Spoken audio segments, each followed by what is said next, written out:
This baseball team cannot escape the rain. Another rainout on Tuesday. We're going to talk about some more mailbag questions and news and notes surrounding the organization all today on Locked On Tigers.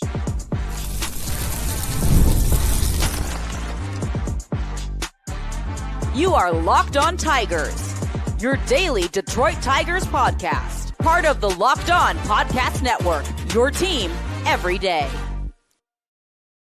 What is up, everybody? Welcome back to another edition of Locked On Tigers. I'm, of course, your host, Scott Bentley. Today is Wednesday, July 2nd, 2025. Thank you so much for making Locked On Tigers your first listen every single day. We are free and available wherever you get your podcasts, including YouTube, part of the Locked On Podcast Network, your team every day. Today's episode is brought to you by Monarch Money. Take control of your finances with Monarch Money. Use code LOCKEDONMLB at monarchmoney.com for 50% off your first year. Welcome in, welcome all. Happy Wednesday here. We're at the halfway point in the week, and the Tigers have yet to play a game. I guess if your week starts, counts, whatever I was going to say, on Sunday, then they've played one game. And it was a heck of a game, okay? Primetime, Tarik Skubal, 3-0 victory over a division rival. Great vibes. They haven't played since.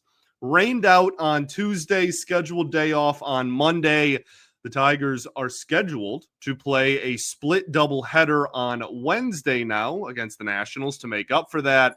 And then hopefully that follows through. We're all good there. And then it's just one and done on Thursday, and you go to Cleveland. Okay.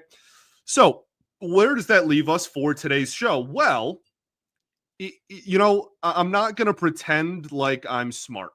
Okay. I could lie to y'all and come on here and be like, yeah, that's why I scheduled the mailbag for Monday so that you would ask questions. And then, I looked at the radar and was like, this is going to be really good because then we could even get 2 episodes out of it just in case it rains. I could do that. But I will not be. And by complete mistake, we've lucked into more content. So appreciate everyone for, in all seriousness, for asking questions, whatever. We'll get through a few more of them today. We also have some news and notes just kind of surrounding the organization today that aren't necessarily mailbag questions, but that are important enough to talk about. We'll start off with Kerry Carpenter heading to the injured list. Unfortunate. Hamstring on the 10-day. The corresponding move is Trey Sweeney back to the majors. Also, my show sheet yesterday, no one told me that it was not correct. Thanks a lot. No, I'm kidding. Obviously, my own fault. Hopefully, today's is better. So, yeah, honestly, with the Carpenter situation, I don't know. It sucks because he has been hitting a little bit better lately, but be precautionary, right? With where the Tigers are in this season, okay? There is no reason not to do this if you were even remotely concerned about the hamstring long term. He went through a huge slump, I think pretty inarguably the biggest and longest slump of his major league career, maybe of his professional career, heck, right? Then, again, albeit he did start hitting a little bit better last weekend, the hammy happens. The Tigers have, I think the Detroit Tigers PR department tweeted out, they have the biggest lead going into July in the division in ever. And the last time that anybody in the AL Central had this big of a lead was Cleveland in the 90s. Some very fun teams, by the way, Cleveland in the 90s, those Kenny Lofton teams. But so if there's ever a time, it's now. And on the calendar, you have the All-Star break around the corner. So you can put him on the 10-day. He won't play from now until the All-Star break. And then you get an extra, whatever it is, 4, 5, 6 days off on top of that just because All-Star break. And the hope would be that he could return for the second half push. So look, it sucks. You don't want anyone to get hurt ever. If there is ever a situation in which you could, somewhat stomach one of your best hitters going down, it would probably be with a double-digit lead in the division right before the All-Star break, and hopefully only a 10-day injured list stint. We'll see what happens. In terms of Trey Sweeney being the corresponding move, also, if I look at my phone, I promise I'm not trying to be rude. I just have like all the NHL free agency notifications on. Got to keep tabs on that, even though it looks like the Wings aren't doing much of anything. This is just AJ Hinch wants another lefty bat.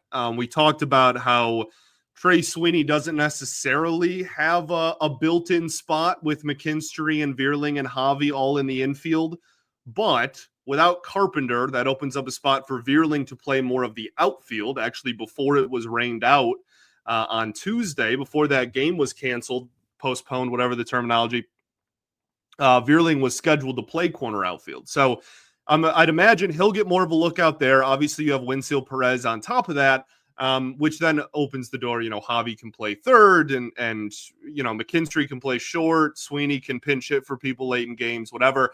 There's some questions. Why isn't it Justin Henry Malloy?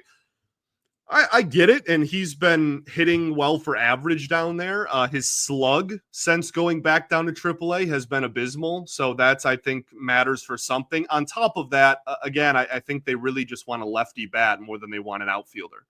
Like they have Winfield Perez, who's a switch hitter. They have Jahmai Jones, who's a righty and hitting really well. I think they're prioritizing the positional versatility and the left-handed bat more than anything, but I don't expect Sweeney to get a ton of ABs regardless. So mailbag, we're going to go and deep dive back in to some of the mailbag questions that we might not have gotten to yesterday. There's a lot that are kind of pertaining to the Tigers' current situation, obviously. So I think it's a good and fine time for that anyway. This one's from Dan. He said, wouldn't Aroldis Chapman look great in the Tigers bullpen? I think that's a fantastic point. He also has a few other questions that we kind of touched on a little bit yesterday, or that we will touch on going forward.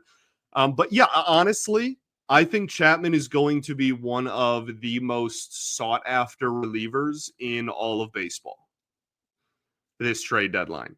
And he's going to go for a hefty price. The reason why he's going to go for a hefty price, aside from just the fact that he is having a phenomenal season, go look at Aroldis Chapman's just baseline stats, the back of the baseball card stats, or the underlying advanced metrics. They're all phenomenal this season. He's really found it.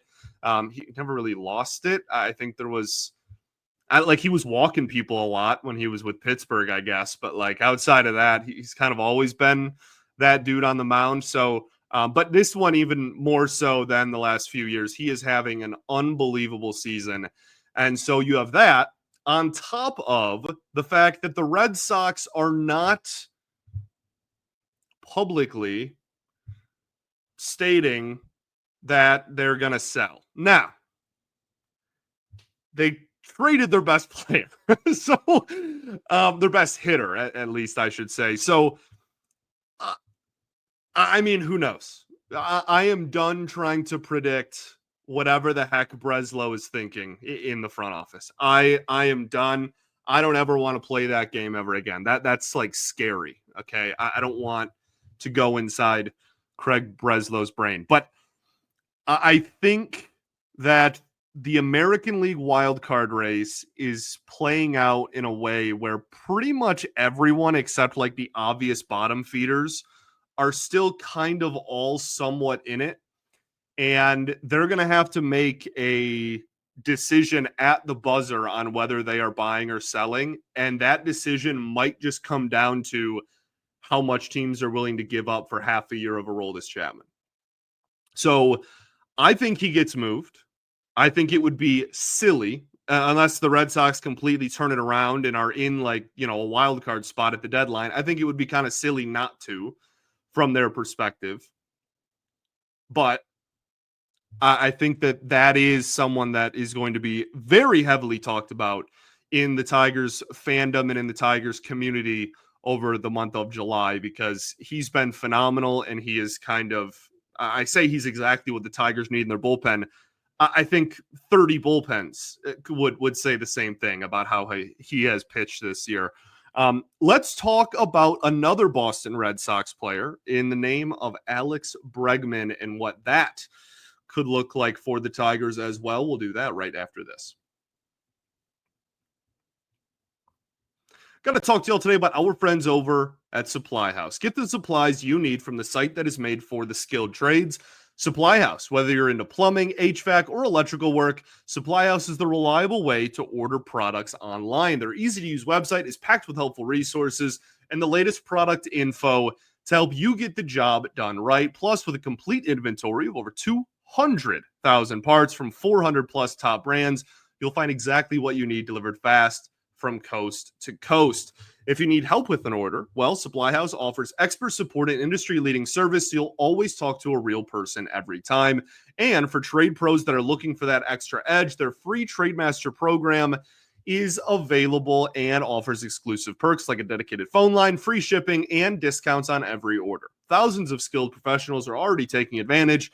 Now it's your turn. So join the TradeMaster program today at supplyhouse.com/TM and start ordering plumbing, HVAC, and electrical supplies in just a few clicks. Plus, you can use promo code SH5 for 5% off of your first order. That's supplyhouse.com. All right, everybody, welcome back here. Segment 2, Locked On Tigers. Appreciate you all for tuning in, as always, making us your first listen every single day. Shout out to the everydayers that do tune in every day. We, of course, will be back tomorrow, hopefully recapping some baseball games that are played on Wednesday.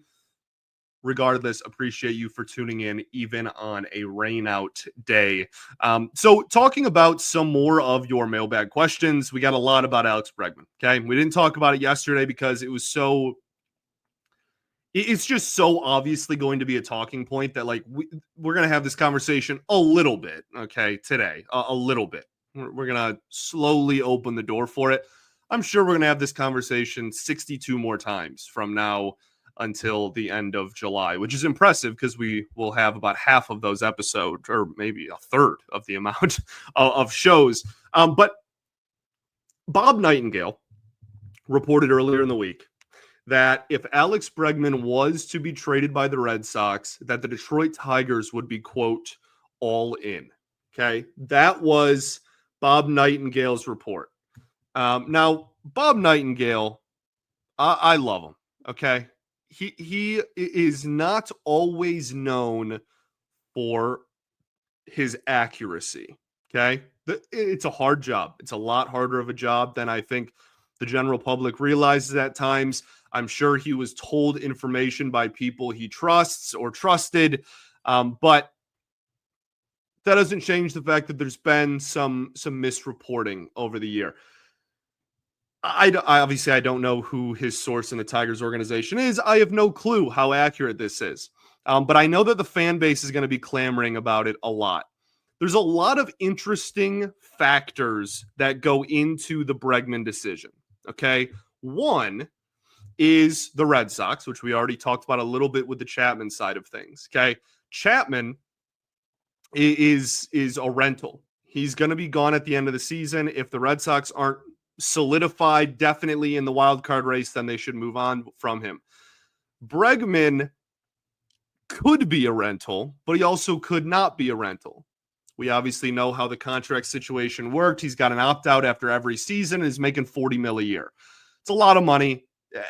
I don't think that's going to like stand in the way of anything. He's already, halfway through this season as is, et cetera, et cetera. When trading for a player that has a player option, especially with a player that has as much control as Bregman does, I think that it makes the situation really sticky. We kind of saw the Erod thing play out the way it did from the Tigers' perspective. I think that they don't have to trade him, I guess is my point. Boston does not have to move on from Bregman. They can have a conversation with him and with Boris and go, hey, he's been really good. He's been hurt a little bit, but when he's been on the field, Bregman's been phenomenal. So he's been good. The Red Sox are in a tailspin. They traded Devers for who knows what reason. Give us another year. Opt in, you'll make $40 million,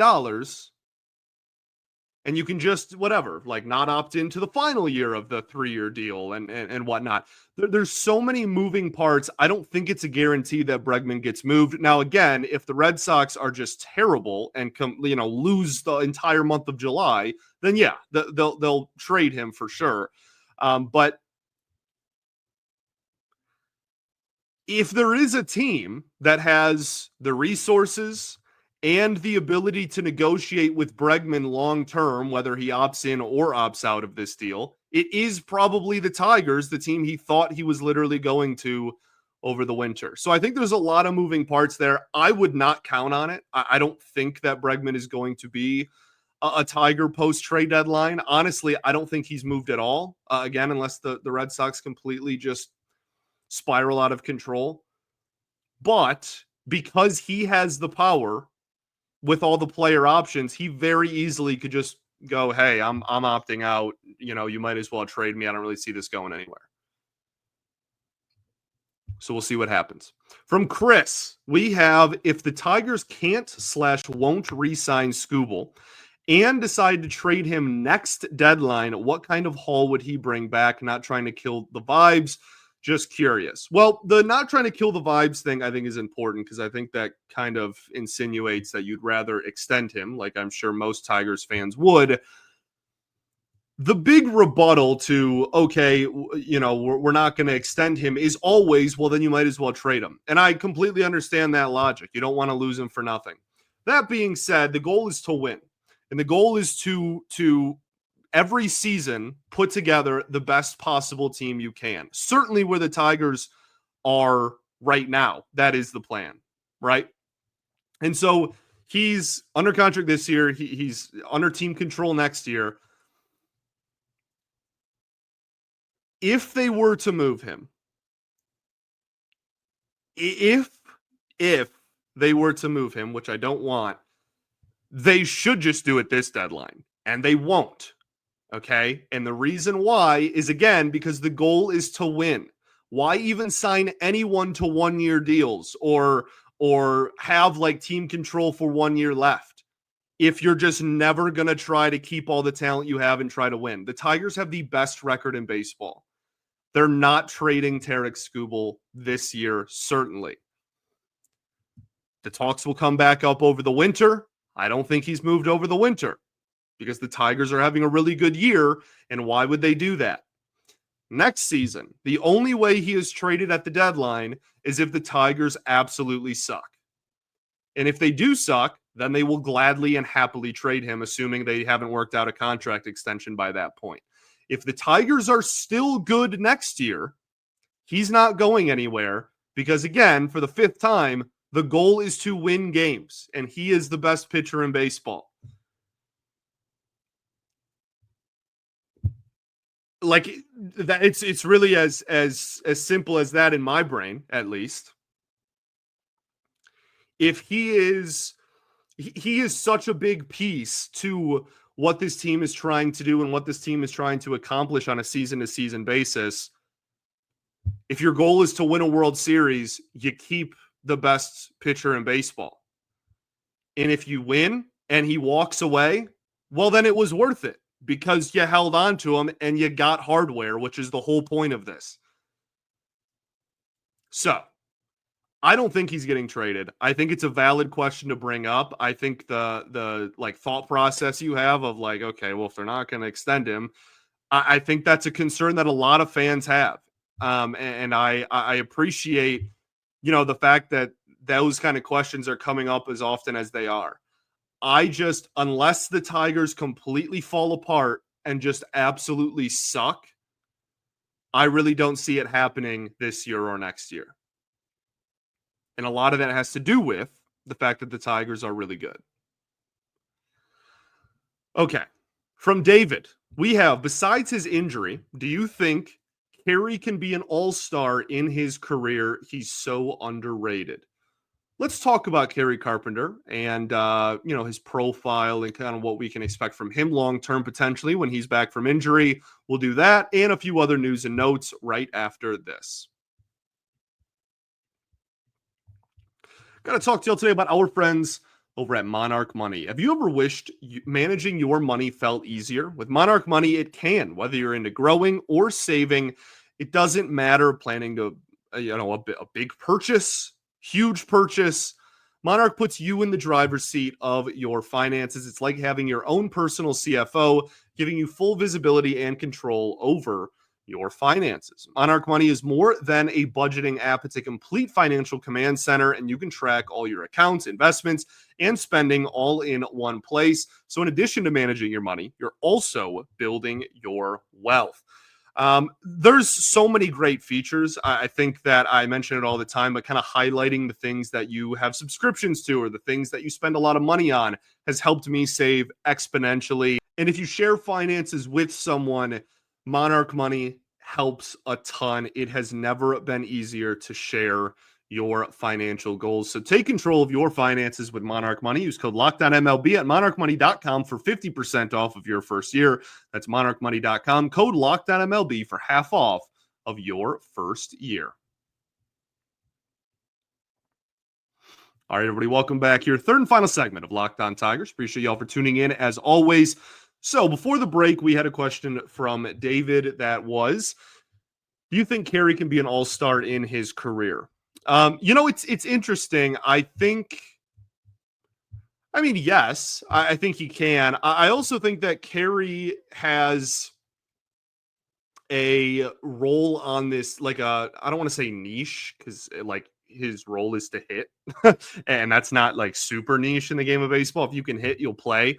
And obviously we know about the slump. Assuming he can get back on track to what we're used to seeing from him, he would need to hit a lot. And the reason why is he's not going to give you plus defense. And as it stands right now, he's not going to play against lefties, left-handed pitchers, obviously. So he would just need to absolutely rake. And on top of that, he's been hurt every single season of his major league career so far. I guess that's not really fair to include the first season because that was a September call-up, but the point stands, he's missed a lot of time in his career as well. So assuming he can stay on the field, I think that there is a route for him to be that high caliber player, but I also don't think he's close to that right now, in the same vein. Does that make sense? That he would either have to improve significantly defensively, which is very hard to do, or he would have to hit lefties a lot better. We'll see. I don't think either of those things are necessarily off the table. The defense one might be.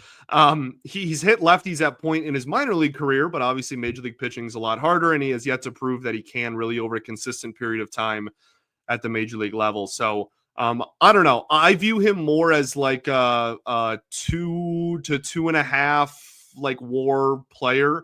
That is a very valuable piece. When a righty's on the mound, he's in the middle of your lineup. There's nothing wrong with that. That's not derogatory to say that somebody isn't a bona fide all-star. There's only a few of those every year. But I think that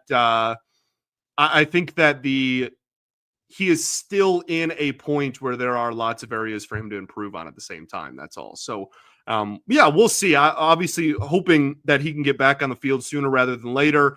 On the other side of the All-Star break, if he can get back to hitting righties like we're used to, well, then there you go. And he's going to be an important part of this second half of the season. Obviously, was such a huge piece to what the Tigers did down the stretch and in the postseason last year. He is important. And getting him to consistently produce that level is the biggest thing going forward. And those are kind of the ways that he can go about doing that. Other news and notes. All-Star game, the Tigers have teamed up with the Toronto Blue Jays in order, which kind of makes you giggle at the fact that it was rivalry weekend. Are the Yankees and Red Sox going to team up for their All-Star voting? I don't think so. So yeah, whatever. That's a whole different conversation. They're asking fans of the Tigers to also vote for the Blue Jays. They're asking fans of the Blue Jays to also vote for the Tigers. Right now, at the time of this recording, which is right around when the game was called on Tuesday afternoon, it looks like Riley Green and Gleyber Torres are going to be starters, and Javi is in the mix to make the team as well. So we'll see how that plays out. Tarik Skubal won American League Player of the Week last week, which is super awesome. And yeah, he's a Tiger, man. The contract situation really is just going to be in the back of everybody's mind going forward, isn't it? Yeah, it is. I don't really know what to do about that.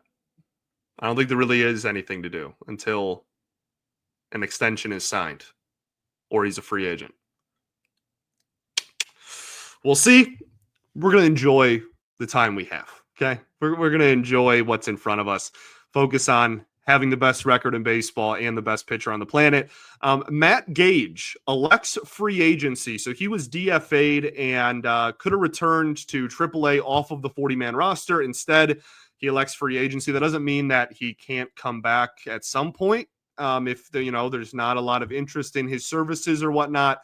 But I'd imagine he'll find work somewhere in the league. I think he didn't blow anybody away, but proved that he can be kind of a decent depth, bullpen arm for somebody here down the stretch in the second half of the season. So we will see what happens there. But yeah, Matt Gage, tip of the cap. Thank you for your service. And we'll see where he lands next. Former Tiger Tucker Barnhart officially announces his retirement on Tuesday. Happy retirement to Barnhart. He was playing down in the minor leagues. I think he played like last week or maybe even this week for his team. So maybe he just kind of was like, you know what? I'm not going to make it back to the big leagues. I'm kind of done with this, and we'll see. Hopefully everything's okay, and it wasn't like a family thing or an injury thing. If it was, obviously wishing him nothing but the best. But either way, a really solid career behind the dish, a really solid defensive catcher. Never really hit for too much outside of like one season in Cincinnati, but tip of the cap to a solid career from Tucker Barnhart. The only other thing I really want to bring up is just the Tigers' ratings on Sunday Night Baseball. We're making the rounds online. 2.3 mil was the peak viewership for that game, and I think it sat or averaged around 2 mil. Which is like one of the highest of the season. It's up like 60% from the equivalent of last year's at this time. Just awesome. Like the fact that it was a sold out standing room only park, people came in from all over to go to this game. And then on top of that, it has a ton of viewership. It's Skubal. He shines like the star he is. That could not have gone any better for the Detroit Tigers. And like, we haven't said that very often in the last 10 years, okay? I haven't said those words in that order very often at all in the last decade of Tigers baseball. And I think Sunday, pretty like outside of the Carpenter injury, like pretty much everything that could have possibly gone right for the Tigers on Sunday did. And that's absolutely awesome. Okay, doubleheader against the Nats. We previewed it yesterday, so not too much else to add. We'll see what the Tigers do pitching-wise now. They don't like to use two starting pitchers in one day because then it's short rest for the next person in the rotation. So we'll see what happens with the starting. Maybe Montero is called up and gets an outing. I'm not sure. But regardless, hopefully we play two. All right? Honestly, like, just split the doubleheader and then go win on Thursday. I don't really whatever. Just don't drop both of a doubleheader to the Nationals, please. Thanks for making Locked On Tigers your first listen every single day. Shout out to the everydayers that do tune in every day. And we will, of course, be back tomorrow recapping those games. Peace and love. Going to therapy's dope. I'll catch y'all then, baby. Go Tigers.